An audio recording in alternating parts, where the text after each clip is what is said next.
Where will the top trade candidates land this NFL trade deadline? What's going on, football fans? It's Mitch here, live on BR, here to give you 10 possible trades for the trade deadline. Some trade deadline predictions and landing spots for the top trade candidates. I'm talking about the biggest names that are available this NFL trade deadline, from the wide receiver position to the edge rush position, safeties, corners, and more. So let me know in the comments if you guys have an idea, a trade idea for your team, whether it be the Chiefs, the Bills, the Ravens, the Lions, the Niners, even a team that you think will be a seller. Let me know in the comments. And let's discuss some potential trade deadline trades. Okay, let's get started with the first trade that I think we're already hearing some rumors about this move. And this is one that I've previously brought up before. I try not to replicate my trades. I try not to go over the same trade like a million different times. I try to keep it fresh and give you different trades to think about and different landing spots and different positions, because I think it's very hard to predict these things. So I want to give you different avenues of approaching these different trades. But this one feels almost too good. It can't be passed up. I'm talking about Za'Darius Smith to the Detroit Lions. Za'Darius Smith is clearly on the trade block. He's a veteran pass rusher that many teams covet. He's playing phenomenal football, and I would argue that he was dominant against the Baltimore Ravens this past week. And he was a big reason the Browns were able to pull off that upset, especially his first half performance. He was in the face of Lamar Jackson. He was in the backfield against the run game, highly disruptive. And if there is a edge rusher out there that's not named Trey Hendrickson or Max Crosby, a guy that probably will not be traded, right? Micah Parsons, guys that aren't going to be traded realistically. Za'Darius Smith is one of those that could help you replace Aiden Hutchinson. The Lions clearly have been targeting an edge rusher.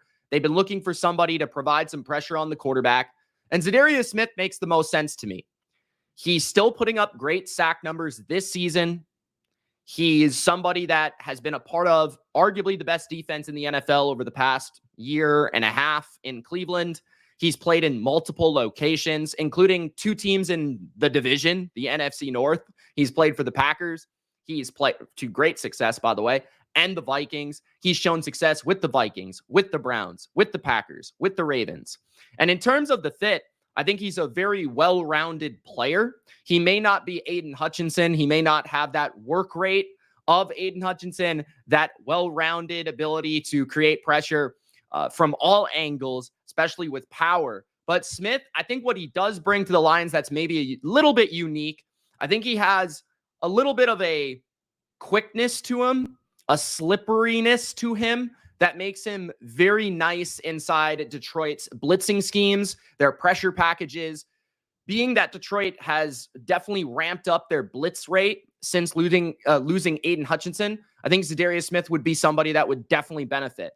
He's always seen great success on stunts, great success in blitz-heavy teams and systems like the Ravens, and also even Cleveland to a different degree. They actually like to blitz more than you would think under Jim Schwartz. So Za'Darius Smith, really good player still. I think he's probably the best pass rusher you can get out there. And Detroit, it's a clear identifiable need. It makes a ton of sense for both sides. Za'Darius Smith even said he wants to play for the Lions because he wants to get back. He wants to get revenge against the Packers and the Vikings. So Za'Darius Smith to the Lions is our first trade prediction of the video. If you are watching this live, let me know your thoughts on that one. Next up, we've got Harold Landry to the Atlanta Falcons. Harold Landry is a player I've been floating out consistently. I've heard that he could get traded. This one's a little bit trickier because Landry is paid long-term, I believe, a little bit more than you would think a trade deadline candidate might be worth or be paid, or there's a little bit more contract involved, I think, with Harold Landry compared to somebody like Za'Darius Smith, who's a veteran, who's only on like a one-year deal. So it's very easy. it's easy on the books. But in terms of Harold Landry, a team that could desperately need a pass rusher could look to acquire him, and there's no team that's more desperate for pass rush than the Atlanta Falcons. I think Landry has close to the same amount of production this year as the entire Atlanta pass rush combined. Like, the Falcons pass rush has been absolute doo-doo, dreadful, horrific, like any sort of adjective you may choose. The Falcons can't get to the quarterback. They can't disrupt the quarterback. They can't create pressure. Landry is a guy that's had 10 plus sacks multiple times in his career, actually 12 plus sacks in his NFL career before in a season. He's a very good run defender, and I think he would just be a seamless fit. He's very much in the same mold of the guys that Raheem Morris looks for in this system, and kind of has a similar sort of, probably a different skill set from Matt Judon, but they're almost similar size and stature. So it does feel like he would be a good complement on the other side. Matt Judon has been a little bit underwhelming, maybe more than a little bit underwhelming for the Falcons, just in terms of sack production. I don't think he's played absolutely poorly or terribly, but I do think that Harold Landry is somebody that is a little bit younger than Judon, has a little bit more left in his legs than Judon. Definitely has more of a speed to his game, more of a finesse to his game, more of a dip to his game than I feel like Judon does at this point in his career, and could maybe just provide a little bit more quick burst, quick twitch to the pass rush. He has had a little bit of injury concerns over the past couple of years, but man, this guy, he could really just make the Falcons all the way around a better defense, just in terms of his disruption against the run game, setting the edge against the run game, and also getting to the quarterback. I think when you can get an edge rusher that maybe is not elite, Landry is not elite, but he's a good player, and you can add that piece to your rotation. You can add that piece to your front seven. You can add that piece to your starting four on the defensive line. That just really makes everything better. So, and it could help your coverage in the back end if you get a little bit quicker pressure. So the Falcons desperately need defensive help. I think the place they will go is pass rush, and I think Landry makes the most sense for them because I think he's more long-term than somebody like Zadarius Smith. Although the Falcons have been a short-term team this year, I definitely would say that, considering, you know, they went out for Kirk Cousins. They tried to make moves for Matt Judon, you know, Justin Simmons. They've made these short-term moves, but I think Landry could be somebody that would be there past just this season. So that's our second trade prediction, another edge rusher. And we're going to finish with our third edge rusher, our last edge rusher prediction in this video. That is Jadeveon Clowney going back to the Ravens. Clowney had one of his best seasons of his NFL career, and arguably as a pure pass rusher, he had the best season of his NFL career last year with the Ravens. He's not seen much success returning home to Carolina, and it doesn't feel like he's fitting in well with the culture in Carolina. He's a veteran player that's on a dreadful football team, and Clowney's always been a player that you need to motivate him. You need to get him going. He's not somebody that feels like he's self-sufficient, you know what I mean, in motivation. Clowney, I think, thrives from other veterans around him, guys like Kyle Van Noy, who can push him. He thrives from other dogs on defense like Kyle Hamilton and Roquan Smith. And I think he really loved playing in Baltimore. All reports indicated after last season, he wanted to return to Baltimore, but the problem really was that the Ravens were not willing to give him the contract that the Panthers were. The Panthers kind of overpaid for him. And so he went back home to play for the Panthers, which made sense at the time.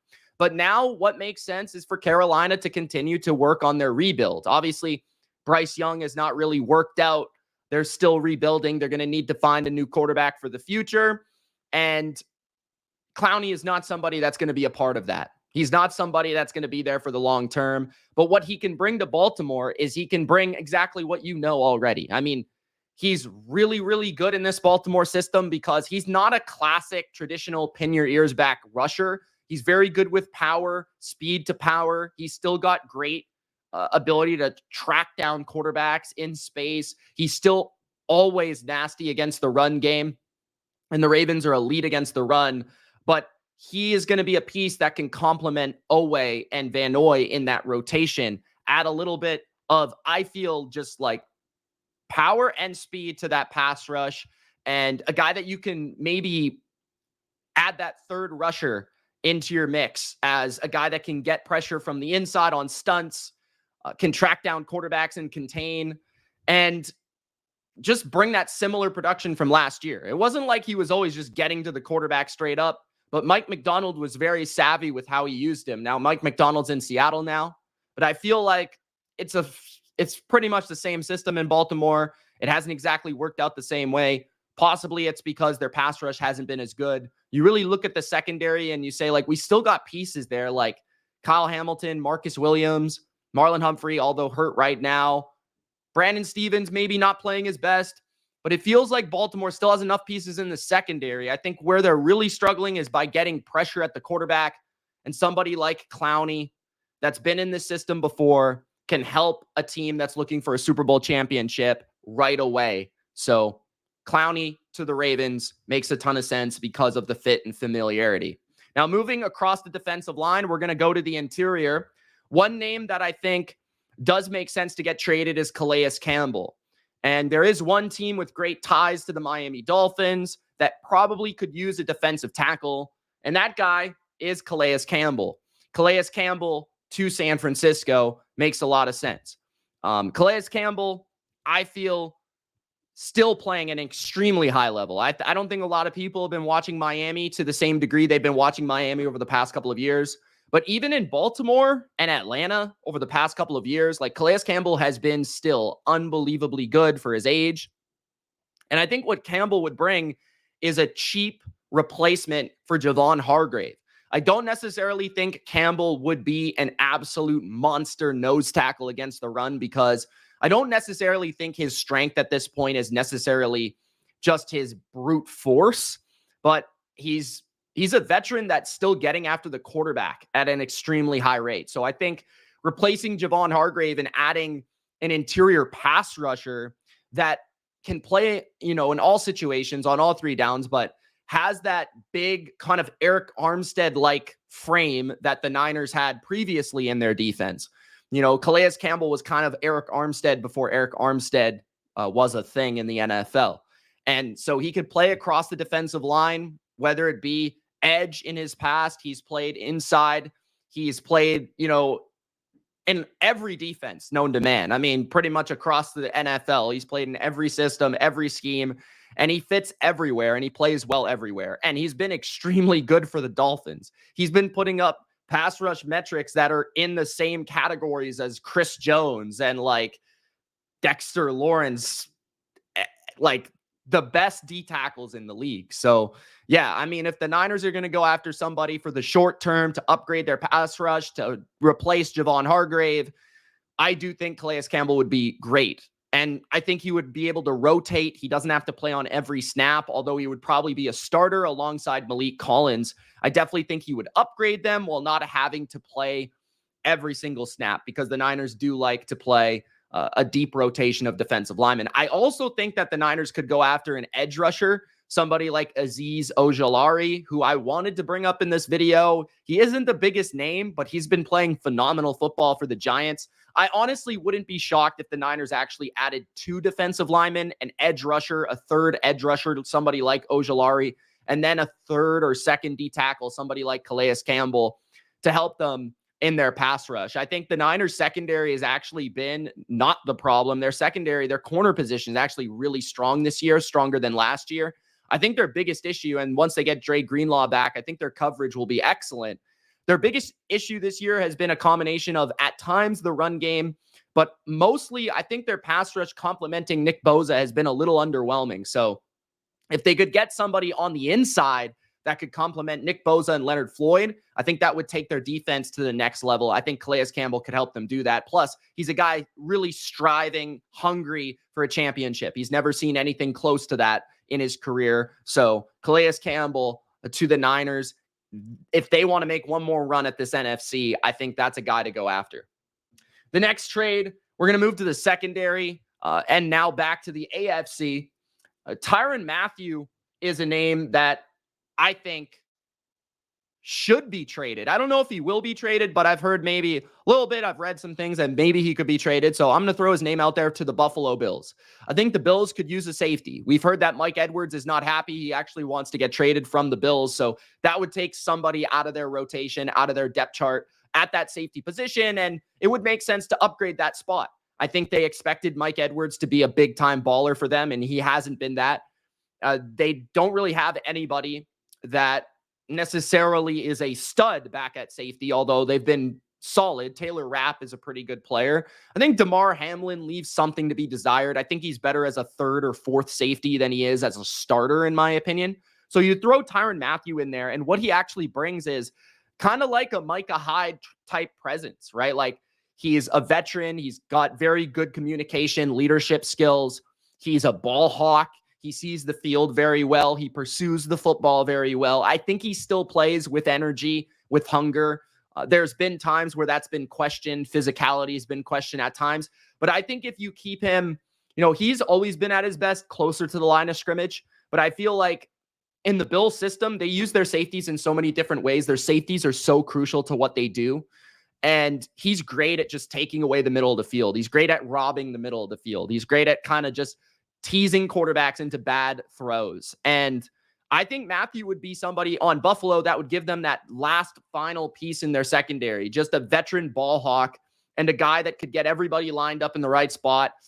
And he could do a variety of different things, whether it be deep safety, whether it be in the box safety. He could bring McDermott a little bit of versatility. And he also has championship experience with the Kansas City Chiefs. This guy just knows how to play big-time football in big-time spots. So Tyrann Mathieu to the Bills could help them go over the top in one of their areas of weakness. I think there are two areas of weakness. They addressed wide receiver already with Amari Cooper. I think they're good there. I think defensive line against the run could definitely be addressed. Von Miller just came back. I do think also safety is a position to address, expecting Matt Milano to be back at linebacker. But if you add a good coverage safety, that also helps your linebackers in coverage. So Tyrann Mathieu to the Bills. Sticking in the secondary, I'm going to go with a little bit of a shocker or a surprising trade here. One that I don't necessarily think has a high percentage of happening, but I do think that sticking with the Saints here, Marshawn Lattimore could be traded. We've heard this a little bit, and we've almost heard it for a couple years. And I think now is the time for the Saints to pull the trigger. And a team that desperately needs some coverage, a team that desperately could use an upgrade at corner, especially CB1, is the Washington Commanders. And you think back to Dan Quinn in Dallas, the amount of man coverage, specifically cover one, that he would play, the amount of press, aggressive coverage that the Cowboys would want to play.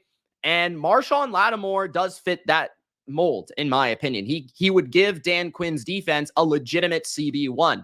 I think their defense has definitely significantly improved over the course of the season. They started off a little rough learning this system, but since they have become a lot more proficient in their pass rush, a lot better in their stunts and blitzes. And I think to finish that off, you get a guy like Marshawn Lattimore who can go toe-to-toe with the best X receivers, outside perimeter, big receivers in football. This guy's gone toe-to-toe with the Mike Evans so many times, right? He can go out there in the NFC and he can strap somebody up for 4 quarters. So that is a huge, huge addition if the Commanders can make this happen. And he would also be there for the long term. And I think give them an answer for the long term, which I think is what the Commanders should be looking for. I think if they make a trade on defense, they shouldn't just be looking to get somebody that's going to be there for the short term, for the rest of the year. This is Jaden Daniels, a rookie team, a young team. They're not exactly expected to win the Super Bowl, but if they did add 1 or 2 pieces, they would maybe take their chances of hitting the divisional round or the NFC Championship to a different level. Because right now, they're one of the best offenses in football.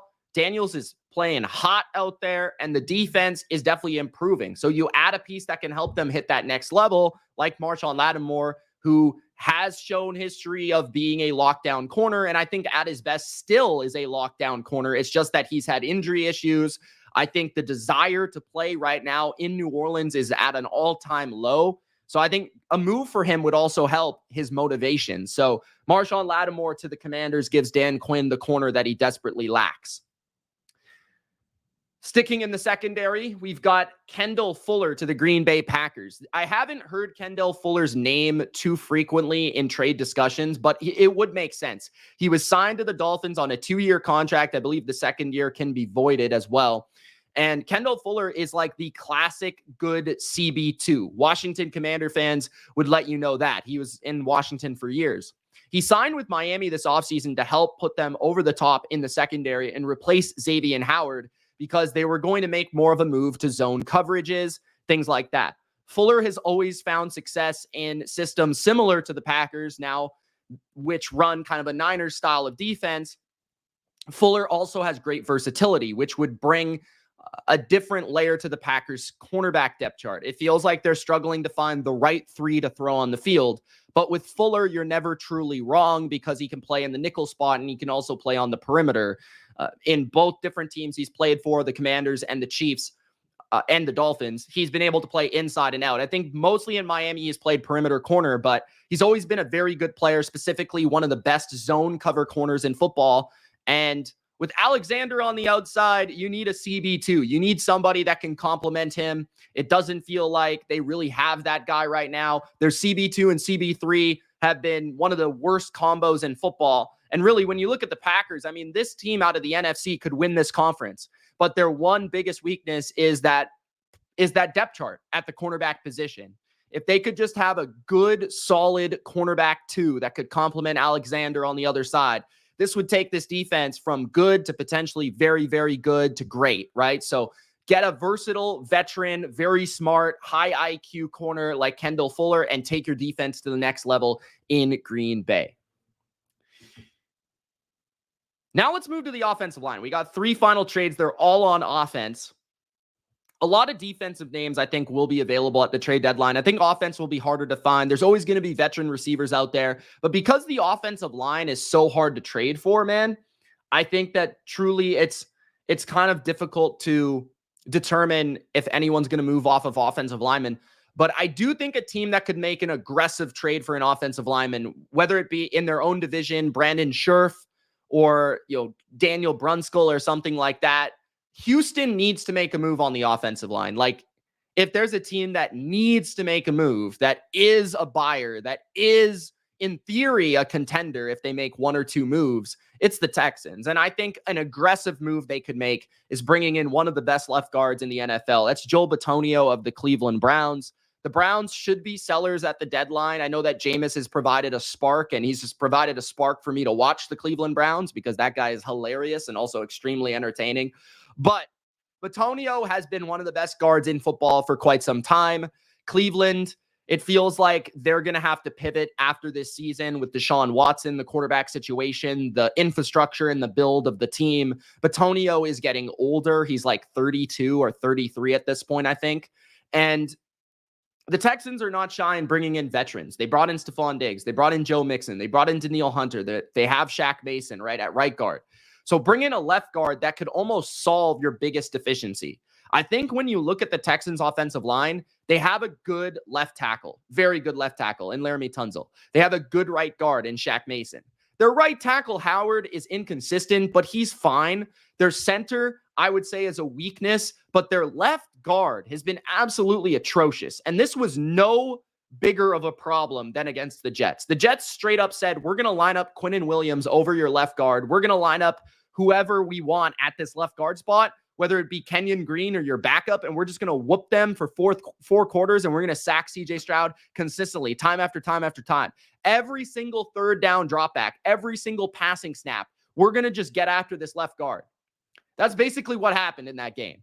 And Stroud got pressured, sacked. He had like a 46, 47% sack rate. And this has been a problem all year. It wasn't just a problem against the Jets. It wasn't just a problem on a Thursday night. It's been a problem all year. And the Texans have great receivers. Even without Diggs, Nico Collins is returning. Joe Mixon's playing better than even anyone would have expected. I mean, anybody, even the biggest Joe Mixon fan. Stroud can really play, but he's under constant duress. And the defense has played admirably all year despite the injuries, and their pass rush is maybe the best in the NFL. So really, when you look at the Texans, their time to strike is now. Their time to make a move is now. Their time to make a trade is now. And Joe Bitonio could solve everything. He could help their run game on early downs, get push on the interior, get them 3 or 4 yards when sometimes it feels like they get 0, negative, or 1 yard on first down, which sets them up bad for second and third, because we know how much Bobby Sloak likes to run the ball on early downs, and Joe Bitonio could help them do that to the left side of the line. Think about Laramie Tunsil and Bitonio on that left side. That would be dominant. Now, secondly, he could help that interior pass rush problem that they have. I mean, pass blocking problem that they have.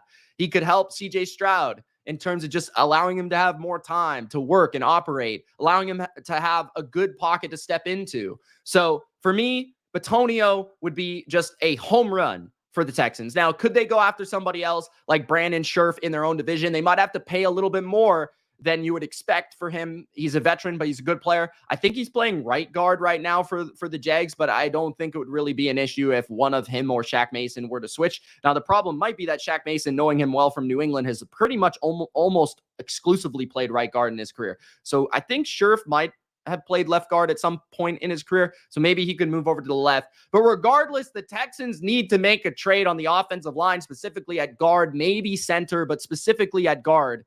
They need to make a move, and I think they should, and I think they should definitely be desperate to do it. So I think Joel Bitonio could, if they throw out a third or something, they could maybe get him. So there you go. Wide receiver. We're going to finish off with wide receivers. The Pittsburgh Steelers have been wanting a receiver all offseason, all season long. It's been no secret. I think a receiver that they saw up close and personal on Monday Night Football, he ran by their defense a couple times. Darius Slayton would be a great fit. I like Darius Slayton a lot. I think he's been one of the most underrated receivers in football for quite some time. He can really run. He can stretch the field. He can get down the field. And Russell Wilson's deep ball is still money. It's absolutely perfection. So Darius Slayton, he's a great deep threat. And he's also great on crossing routes. He's great at just outrunning corners. You know, man coverage, he's just faster than you, and he can create that separation. He's also played inside, outside. He's a veteran. He's never had an off-field problem. He'd just be a good culture fit. He's a grinder. He's never had an issue with the Giants despite their lack of success. I mean, he's led their team in receiving like how many years in a row, and that's pretty crazy to say. He doesn't get the respect he deserves, but this is an under-the-radar move, under-the-radar trade. When you consider Malik Neighbors, he's not going anywhere. He is their guy. He is their man. He is their alpha target. Wan'Dale Robinson has played awesome as their slot receiver. So they really have their number one, number two. They got Tyrone Tracy as their future running back. It feels like the Giants are pretty well equipped with weaponry and with targets for the future.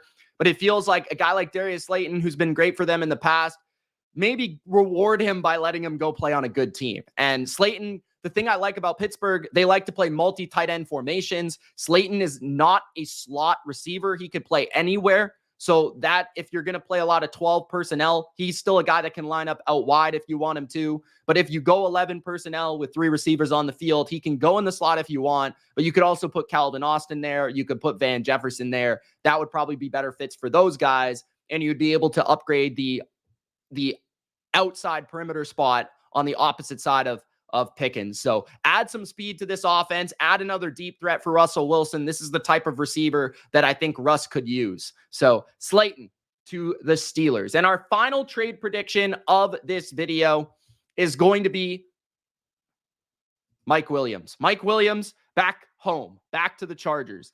You know, I thought about Pittsburgh, and I did actually make that a prediction in a previous video, so I wanted to give an alternative spin. Slayton to the Steelers. You know, I thought about Thielen to the Steelers as well. That's the name that I didn't bring up in this video. Mike Williams to the Chargers. I mean, now that the Chiefs have made a move at wide receiver with DeAndre Hopkins, the Bills have made a move. It doesn't feel like those teams will be in the market, right? The Texans, I don't think, will be in the market for a receiver. I don't think that the Niners would be looking for a guy like Mike Williams, although they could still trade for a receiver. I wouldn't be shocked, but I don't think it would be Mike Williams. I think the Chargers make the most sense because obviously he has a great rapport with Justin Herbert. And you can't deny that. Even if you're the Chargers and you're sitting there saying, well, we didn't sign him in the offseason. Why would we sign him now? Well, actually, he's gone for cheaper now, you know, a little bit cheaper than you would have thought. The Jets are kind of a little bit, I wouldn't say desperate to get rid of him now that Allen Lazard has gotten injured, but there's clearly something wrong there between Mike Williams and Aaron Rodgers, even to the degree where they're playing like Malachi Corley over him, and Corley's dropping the ball at the 1 yard line. So Yeah, right? They're playing Adams. They're playing Garrett Wilson. They're playing Corley. They're trying to see what they have in Corley. Al Lazard will come back. They still got Tyler Conklin. Mike Williams is buried, and he's making too much money for them, so it feels like he's going to get traded. The Chargers, they could use a perimeter receiver. Ladd McConkey is best in the slot. Josh Palmer has been a bit underwhelming in this Greg Roman offense. Mike Williams is a guy that can still go up and get it. He's a big X receiver that can run that fade, that back shoulder, and he has great rapport with Justin Herbert. I mean, these guys have a connection, and Herbert's throwing the ball better, throwing the ball more accurately than a current Aaron Rodgers is. He'll put the ball in a spot where Mike Williams can get it. And Mike Williams is not going to separate. Mike Williams is not going to get open, but he's got a big range to put that football. He's got that wingspan that he could just pluck the football out of the air, even if he is covered. He's always open. So Mike Williams back to Justin Herbert would make him smile, make the Chargers a little bit more of a threat offensively, give them maybe a little bit more of a deep downfield perimeter target. So Mike Williams back home. Those are my 10 trade predictions for the NFL trade deadline. Those are landing spots for the top players available. I hope you guys enjoyed. It's Mitch.